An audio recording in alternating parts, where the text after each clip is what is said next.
Good afternoon, everyone. Thank you for taking time out of your busy schedule to join our webinar today. I'm Zoe, the host of this webinar. The topic that we will discuss today is OEKO-TEX, the present and the future. From product safety to the sustainable development, the journey we will have going through today together for decades. We are very happy to have experts from TESTEX as our speaker panel today. They are Colin Leung, TESTEX Deputy Marketing Manager, Anson Ho, TESTEX Customer Service Executive, and Kathleen Hong, TESTEX Customer Service Senior Executive.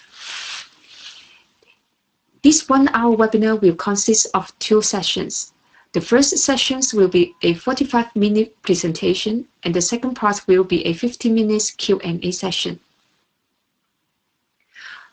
During the presentation, please feel free to type out any questions that you have and post them under the Q&A columns on the screen. Our speaker will attempt to answer as many questions as possible after their presentation.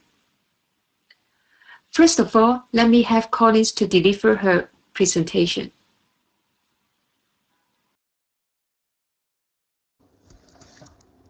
Good afternoon and good morning to those of you in Europe.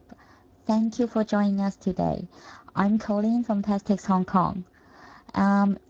If you have a good memory, you may remember that we had a similar webinar co-organized with CTA last April to go through the standard of 2020.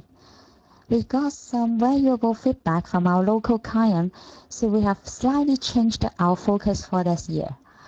We are not going to go through every new change and every certificate and labels in detail, but rather to explain how OEKO-TEX has kept up to date with the markets and in line with current regulations. Besides, we have received quite a lot of inquiries regarding recycled materials, so Anson will talk about this topic in the second part of the webinar. After that, Kathleen will hold a Q&A section to answer your questions. Our theme is OEKO-TEX, the present and the future. Let me quickly tell what OEKO-TEX is. The OEKO-TEX Association is actually an alliance of 18 textile testing institutes. We worked with 21,000 businesses in over 70 countries and issued over 235,000 certificates. Our company, TESTEX, and our sister company, OEKO-TEX, has a strong network across East Asia as the founding member of the OEKO-TEX. We have been the first and the only official representative of OEKO-TEX in Greater China region since 1992. TESTEX Group began serving Asia from Hong Kong 3 years after the establishment of OEKO-TEX, which was the first contact point of OEKO-TEX in Asia. If you are interested, you can go to the OEKO-TEX site to find more of our historical photo and also the development of OEKO-TEX. We started the Standard 100 schemes to test for harmful substances, and it has remained our most popular certification for 28 years. Thanks to the support of our loyal base of partners, the Standard 100 has seen consistent growth for almost 3 decades. Last year was our biggest year yet, with more than 22,000 certificates issued.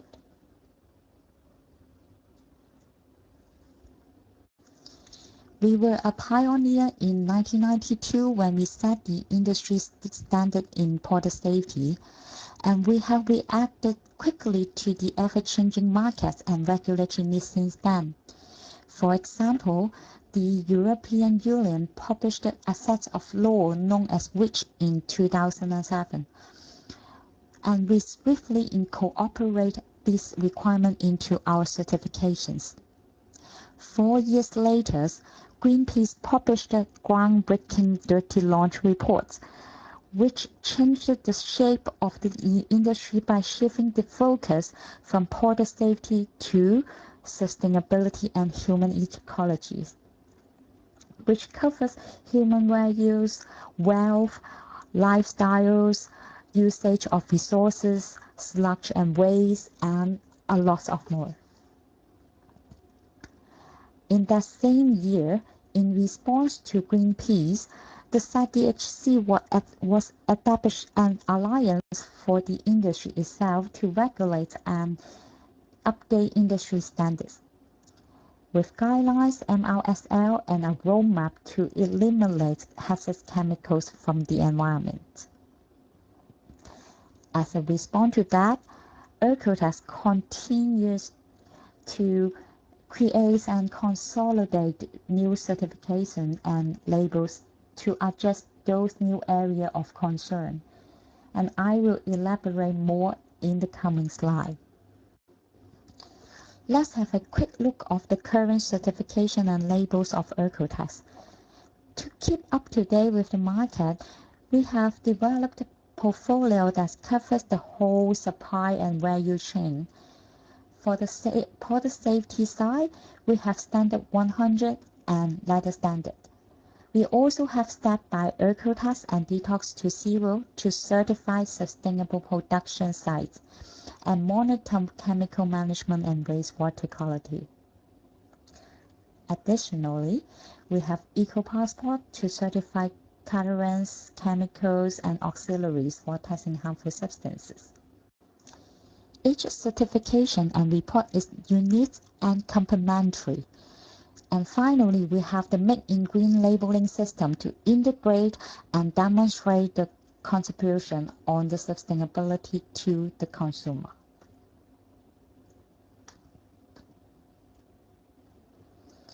As aforementioned, different organizations and countries have included different requirements and expectations towards the industry. For example, CPSIA and Top 65 from US, GB from China, BRIDGE from EU, and we also have NGO like Greenpeace. There are so many regulations to study, and not everyone can understand them. Luckily, we have our OEKO-TEX team of experts. They continuously monitor these standards, take the international initiative into consideration, and update our portfolio accordingly when necessary. I will show you in coming slide how OEKO-TEX certification are in line with the current regulations. The easiest way to see how OEKO-TEX coordinate with existing regulation is to check the certificate themselves. Here is an example of Standard 100 and Letter Standard certificates. You can find a statement under the product description which say that the article fulfills the requirement of Annex 17 of REACH, as well as the CPSIA requirements regarding total content of lead in children's articles. So you can see that OEKO-TEX takes both European and US regulatory requirements in an account. Another way to see how OEKO-TEX complies with existing requirements is to study the standard directly. For each OEKO-TEX certification and label, you can also find a related document named the standard, which contains all the rules, definitions, and purposes of the schemes. And of course, you can find also the RSL and MRSL there as well. Take the Standard 100 XD example. We have two standard options. Annex 4 and 5 are basics and focus mainly on product safety, while Annex 6 and 7 have been developed particularly for companies who are focused on detox campaign diabetes. You can also find the detox substance group highlighted under Annex 6 and 7 when you study the standard. Standard 100, as aforementioned, are more related to product side.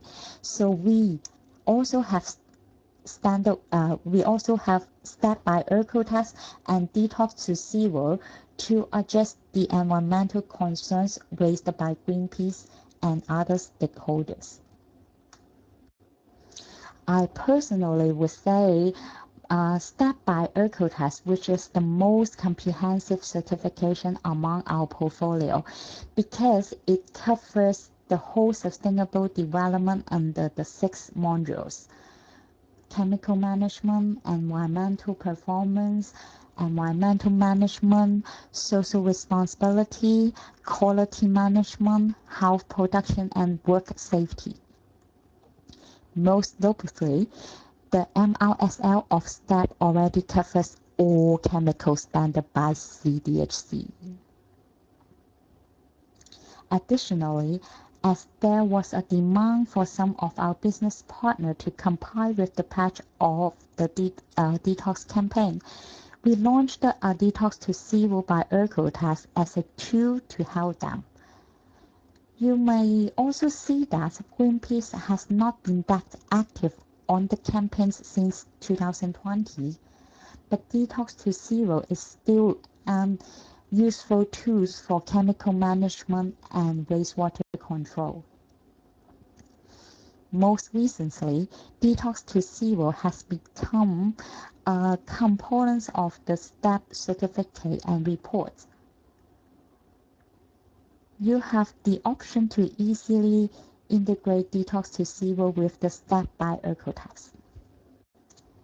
The last example of how OEKO-TEX keeping up today to the market is about our Eco Passport, which is recognized by CDHC organization as MRSL Conformance Indicator Level 3. The CDHC gateways and Beehive apps from GoBlue are available for the publication of certified products, including all associated certificates. So, with all these examples, I believe that you can see clearly how OEKO-TEX has coordinated with regulations and requirements in the industry. For the rest of the presentation, I would like to quickly review the new changes we have in 2021, which has been put into effect already. As mentioned in the introduction, I won't go through every detail. On an annual basis, there are a number of changes of our certification process, in fact, and I would like to summarize them into 5 categories: new substance under observation, new and update limit value, temporary provision, new arrangement and rules, finally, new design.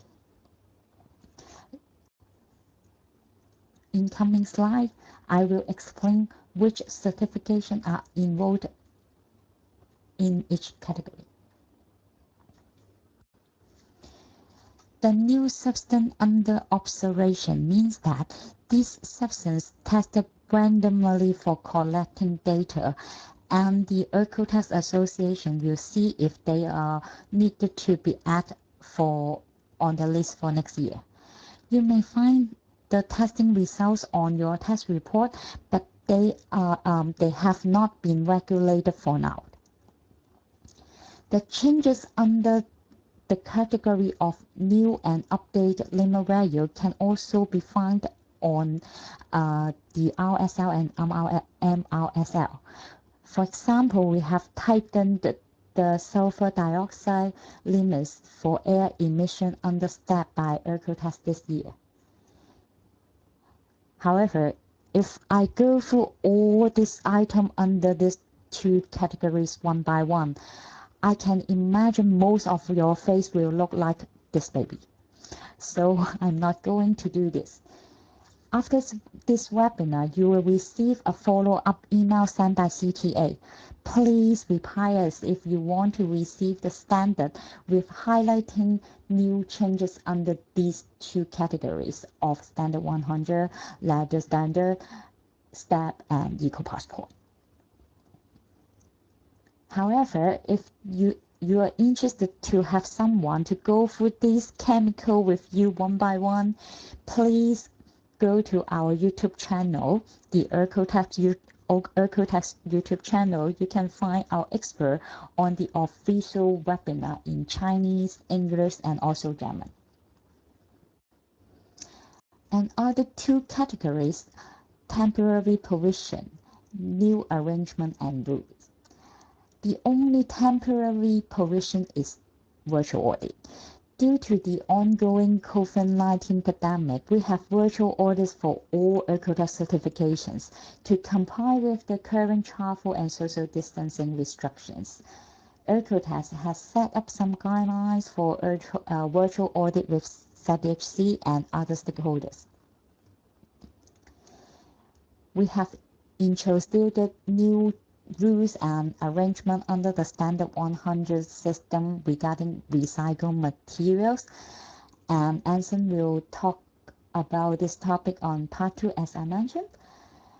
Other than that, we also have a new rules for ladder standard. These new rules is only applicable if you would like to highlight comb-free or metal-free tender ladder on the certificate. The related definition and additional lab tests and also the limit value can be found on the standard section 5.5. For the STEP certification, we don't have much new changes under this category. The regular procedures, applicants have to log in our online assessment for STEP to fill out a questionnaire regarding the 6 modules I have just mentioned. We've reviewed this questionnaire and have consolidated them to 411 questions in total. This is the only new arrangement and rules for STEP. Finally, for Make in Green, as you can imagine, there's no RSL or MRSL because it's a label system. So most of the changes are not related to limit value, but rather new arrangement and rules. So we have a slide for this. As Make in Green help us to integrate and show customer that your product has been produced sustainably. The label issue lead to fulfill the criteria for using Make in Green labels. We've recently added some new exclusions in these criteria. Criteria 2 explain all the making up facilities should be certified according to STEP by OEKO-TEX. And now there is new exclusion for trader and converters under this rule. That means that trader and converters is not necessary to apply STEP even they want to get the Make in Green label. Criteria 3 explain single components that equal or exceed 5% of the total weight of the product should be supplied by STEP certified production facilities. According to the new arrangements, rubber and cardboard is no longer considered under these criteria. We also have new rules regarding the article definition that at least 3 components for finished products or 1 component for semi-finished products need to be added and ensure higher transparency. As you can see on the image, there's a QR code and article number on the Make in Green label. which can direct the consumer to the landing page with a detailed description of products and the responsible action behind. We also have new arrangements on the label checking. You can find the display of article colors, the new faculty icons to show all production steps by clicking on them. Finally, let's have a closer look of our new design made in green hand tags. At the end of 2019, we launched a pilot project with the bank leader and the sustainability consultant firm Qantas to calculate the carbon and water footprint behind each product they sell. And this information will be integrated onto the Made in Green labels. We are happy to offer that to all business partners in the future. We also have another official webinar on 6th of May about this project and the further development of Made in Green. Please feel free to attend to get more ideas. So far, we have talked about the new development of ensuring product safety together, as well as the current changes and future developments. We have consistently evolved due to the market changes and need, and we have been working closely together in recent years when it comes to sustainability. That's all of my part. Now my colleague Anson will talk about our new process of Standard 100 for recycled products. Thank you for your listening.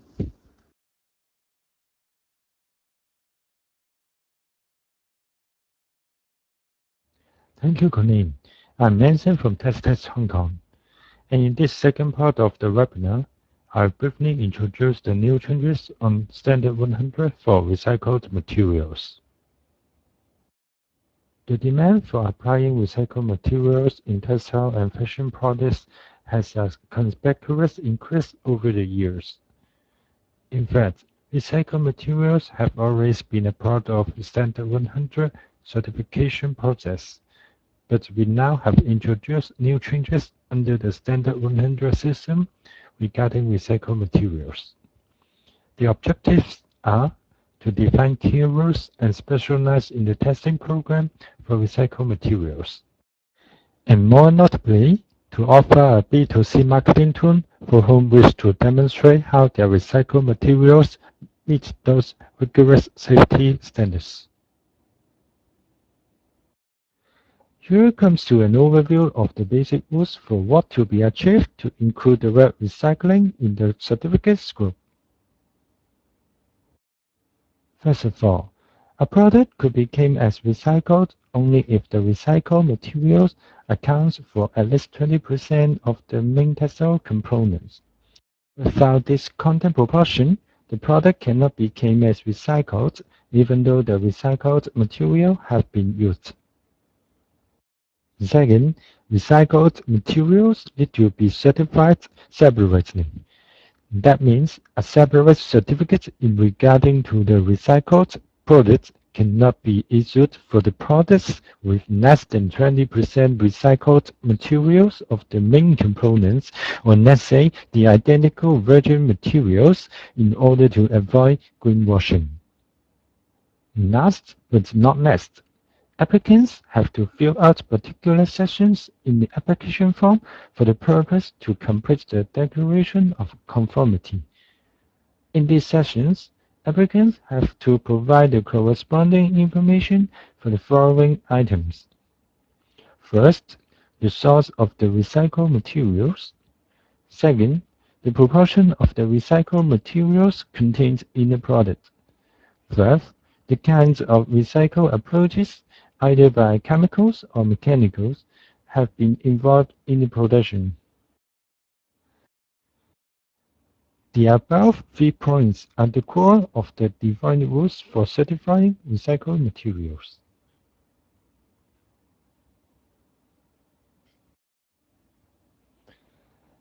As you may know, It is always a challenging task to certify recycled materials from diverse and complex origins.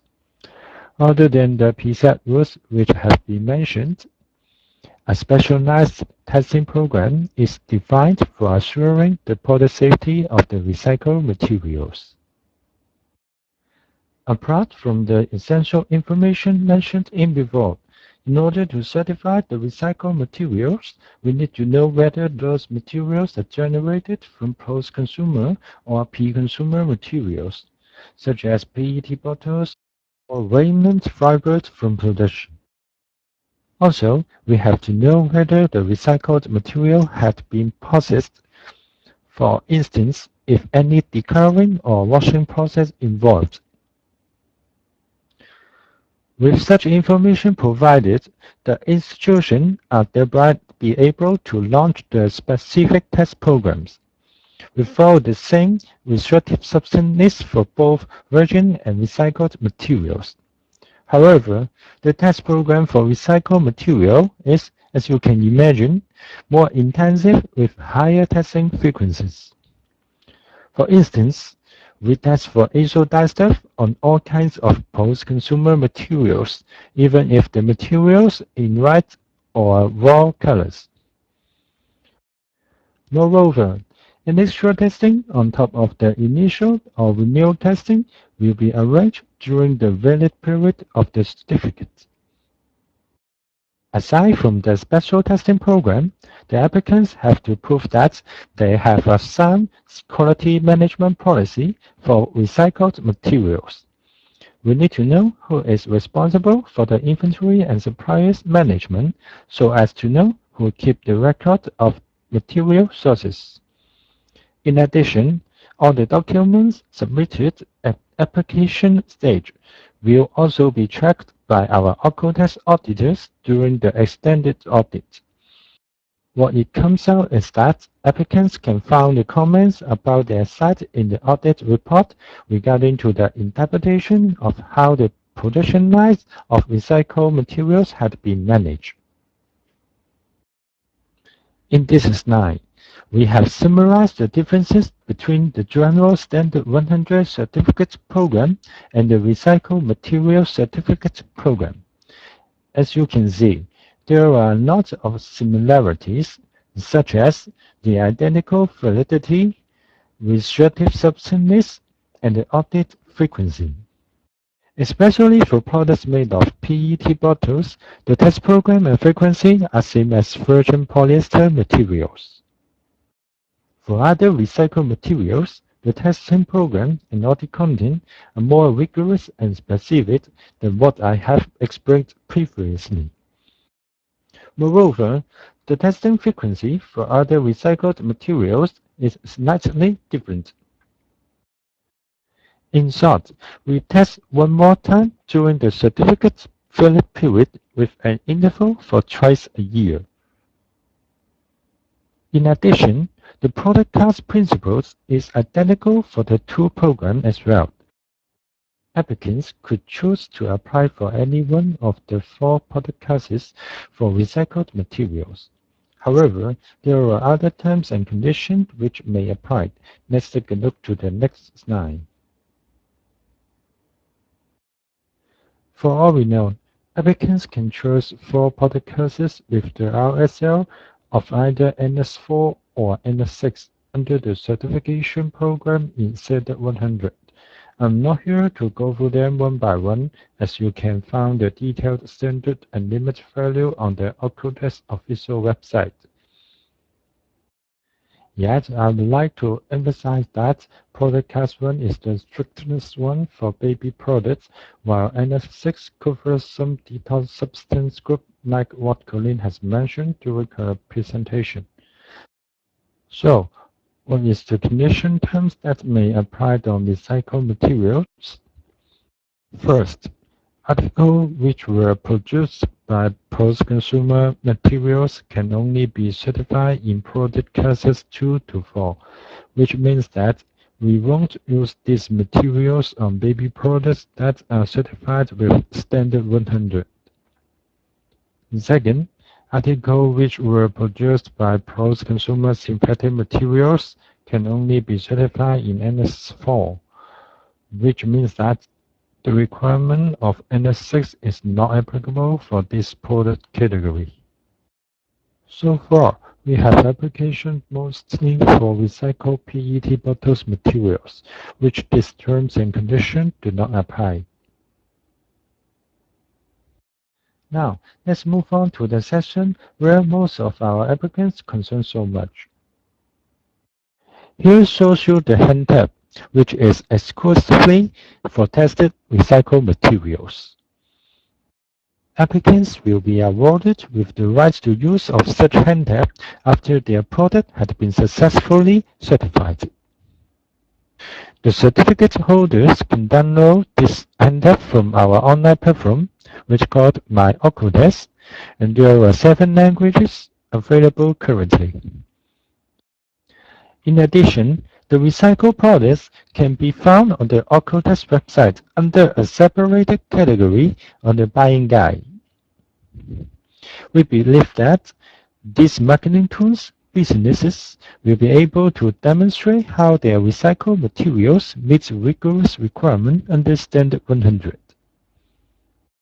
Okay, that's all from me. Thank you for listening. Let's move on to the second part of the webinar. So, Catherine, it is your time. We see many questions being asked today. Please go through them with us.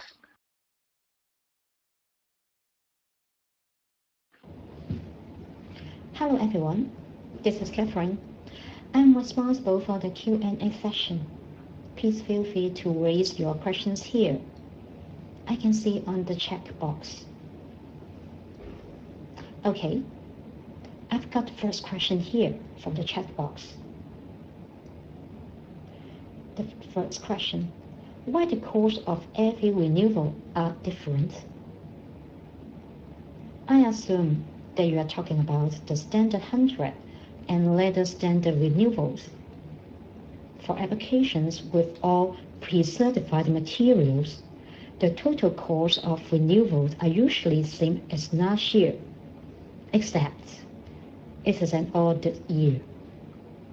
Then the audit fee would be added. The cost differences mainly caused by the new testing programs for the applications that using non-certified materials. As you have learned from Colin's presentation, we have new changes every year. If related changes such as the new substance or limit values involved in your applications, we have to design new testing program then. And the total cost can be partly increased due to testing for the new parameters and samples. Actually, I'd like to tell you that we've informed all the related TESTEX clients by email that we have a cost reduction for STEP certification due to current economic situation. So, the cost for the STEP should be decreased in general under renewal.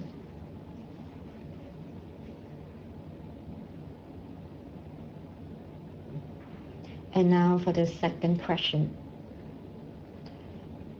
Why is that only PET bottles can get Class 1? Recycled fibers from PET bottles belongs to post-consumer materials are normally in line with food regulation. Therefore, we assume that it is less risk to cause failure, which due to bended ice, and which could be able to reach Class 1 standard after testing. Any other questions?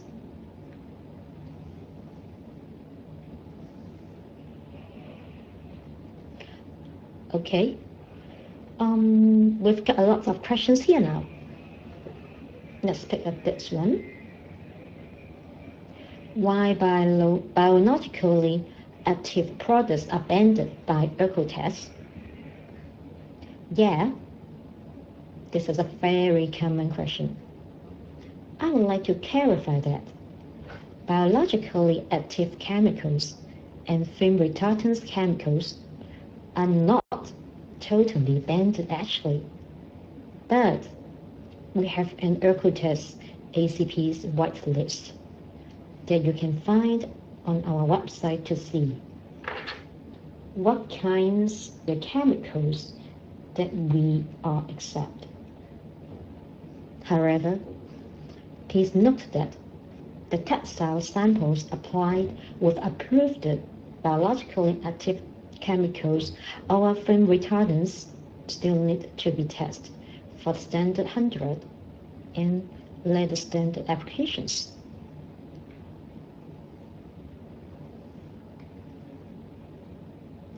Okay, here we come to another question. How to get made in green label and how much?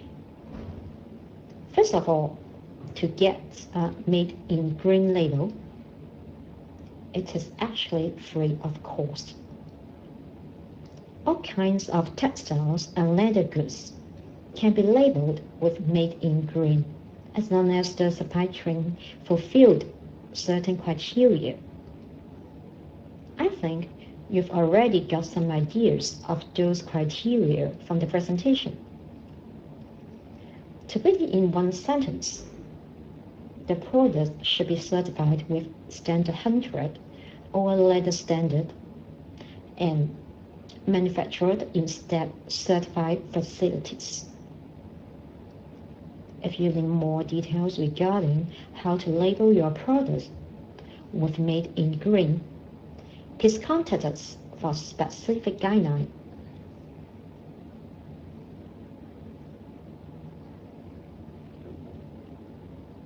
Oh, here I got another frequently asked question.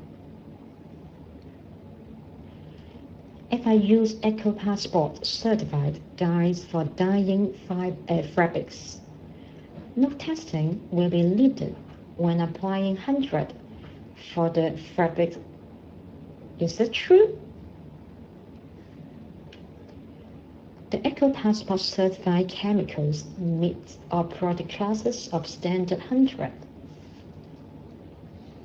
However, the specified parameters have to be checked on the textiles and leather samples after wet or heat processing, including dyeing, printing, or molding process, and so on. In your examples, if the full range of dyes and auxiliaries that used for dyeing fabrics are certified with OEKO-Passport, it helps to waive partly but not full testing on the standard 100 applications for the dyed fabric.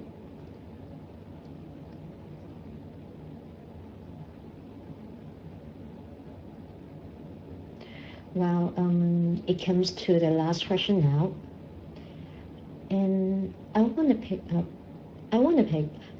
the question about recycled material. Here I have only finished garment can be certified with the recycled certificates. Does GRS help waiving testing? My answer is definitely not. Recycled materials like finished garments, yarns, fabrics, and even plastic buttons, no matter they are made from synthetic or natural recycled materials, they can be also certified with standard 100 for recycled materials, as there are no chemical testing whether a material is recycled or not in the market. If you have GRS certificates, you can submit that with your applications for our references. It might help us to understand more the compositions of the materials. However, I'm afraid that no testing will be waived because of having GRS certificates. Oh guys, I'm sorry. It's time to stop here. And if you have questions, please do email us to HONKONG@TESTEX.com.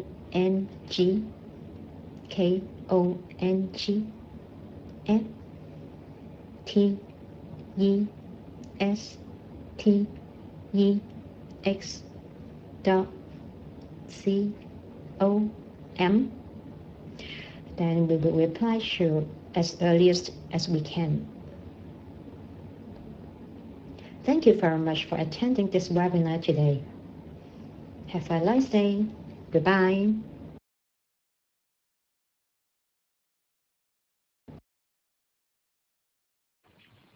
Thanks, Colin, Anson, and Catherine. Due to the limited time today, we are not able to answer all the questions. If you have some other questions, please feel free to get in touch with them through the contact on this page. They will be more than happy to further discuss with you. This concludes TESTEX sharing for today. Thanks again for joining us. See you next time.